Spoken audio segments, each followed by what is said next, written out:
अंधेर नगरी चौपट राजा, टके शेर भाजी टके शेर खाजा। काशी तीर्थ यात्रा की वापसी में एक गुरु और शिष्य किसी नगरी में पहुँचे।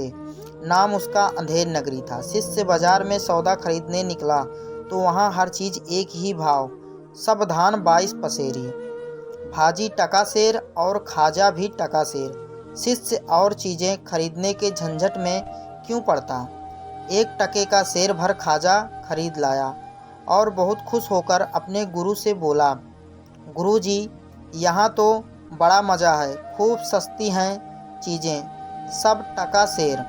देखिए 1 टका में यह शेर भर खाजा लाया हूँ। हम तो अब कुछ दिन यहीं मौज करेंगे, छोड़िए तीर्थ यात्रा, यह सुख और कहाँ मिलेगा। गुरु समझदार थे, बोले, बच्चा, इसका नाम ही अंधेर नगरी है, यहाँ रहना अच्छा नहीं, जल्दी भाग निकलना चाहिए यहाँ से। वैसे भी साधु का एक ठिकाने पर जमना अच्छा नहीं। कहा है, साधु रमता भला, पानी बहता भला। पर शिष्य को गुरु की बात नहीं भाई। बोला, अपने राम तो यहाँ कुछ दिन जरूर रहेंगे। गुरु को अकेले छोड़ जाना उचित नहीं लगा। बोले, अच्छा रहो और कुछ दिन, जो होगा भुगता जाएगा। अब तक शिष्य अंधेर नगरी का सस्ता माल खाकर खूब मोटा हो गया। उन्हीं दिनों एक खूनी को फांसी की सज़ा हुई थी, पर वह अपराधी बहुत दुबला पतला था।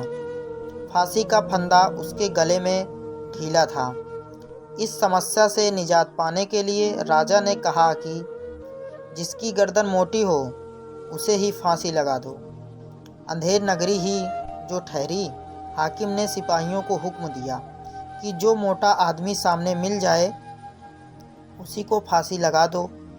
एक खून के बदले में किसी एक को फांसी होनी चाहिए, इसकी हो या उसकी, किसी की भी हो, जीव के बदले जीव। सिपाही मोटा व्यक्ति खोजने चले तो वही मोटा शिष्य सामने पड़ा। वह हलवाई के यहाँ खाजा खरीद रहा था। सिपाही उसे ही पकड़कर ले चले। गुरु को खबर लगी, वह दौड़े आए। सब बातें लोगों से मालूम की।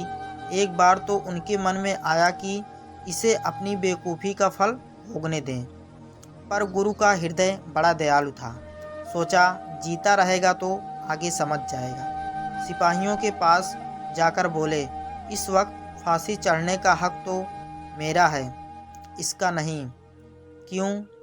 इस वक्त कुछ घंटों के मुहूर्त में फांसी चढ़कर मरने वाला सीधा स्वर्ग जाएगा। शास्त्र में गुरु के पहले शिष्य को स्वर्ग जाने का अधिकार नहीं है। शिष्य गुरु की चाल समझ गया, चिल्ला उठा, नहीं गुरुजी, मैं ही जाऊंगा। सिपाहियों ने मुझे पकड़ा है, आपको पकड़ा होता तो आप जाते। इसी एक बात पर दोनों ने परस्पर झगड़ना शुरू कर दिया। सिपाही हैरान थे, भीड़ इकट्ठी हो गई।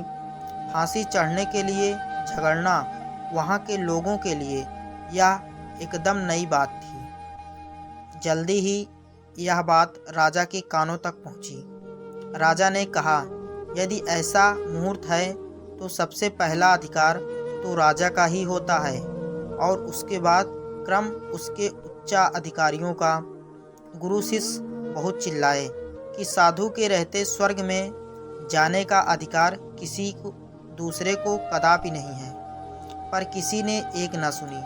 सबसे पहले राजा और एक एक करके कई मंत्री अधिकारी फांसी पर चढ़ गए। गुरु ने सोचा कि अब ज़्यादा मनुष्य हत्या नहीं होनी चाहिए, तो अफसोस करते हुए बोले, अब तो स्वर्ग जाने का मुहूर्त समाप्त हो गया, इसके बाद फिर कोई फांसी न चढ़ा। तभी गुरु ने शिष्य के कान में कहा, अब यहाँ से जल्दी से निकल भागना चाहिए। देख लिया ना तुमने कि अंधेर नगरी में कैसे कैसे बेवकूफ़ बसते हैं।